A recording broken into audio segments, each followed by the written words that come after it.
বিএনপিকে একটি দল, একটি রাজনৈতিক দল, একটি না, বিএনপির প্রভূত জনপ্রিয়তা দেখে, দেশ নেত্রী বেগম খালেদা জিয়ার জনপ্রিয়তা দেখে, আমাদের নেতা শহীদ রাষ্ট্র জিয়া রহমানের জনপ্রিয়তা দেখে, আজকে আমাদের তারেক রহমানের জনপ্রিয়তা দেখে ঈর্ষান্বিত কতিপয় মানুষ, কতিপয় দল, কতিপয় লোক বিএনপিকে একটি কোণে ছেড়ে দেওয়ার চেষ্টা করছে।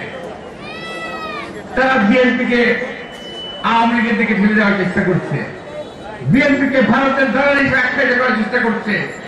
তাদের উদ্দেশ্যে বলতে চাই, আপনাদের মনে রাখতে হবে, আমাদের বিএনপি কখনোই ভারতের দাবেদারি করে নাই। যদি দাবেদারি করতো, শহীদ রাষ্ট্রপতি জিয়া রহমান আজও আমাদের জীবিত থাকতো, উনি মারা যেতেন না। উনি ভারতের দাবেদারি করেন না বলেই ওনাকে আত্মহত্যা দিতে হয়েছে, ওনাকে মরতে হয়েছে। প্রিয় ভাইরা, বিএনপির উপরে অনবরত দোষ চাপিয়ে লাভ নাই। বিএনপি একবার নির্দোষ পার্টি, আমি তা বলবো না। আমার দলে লক্ষ লক্ষ কোটি কোটি নেতা কর্মী আছে, এর মধ্যে দুই চারজন যে খারাপ নাই তা আমি বলবো না, আছে।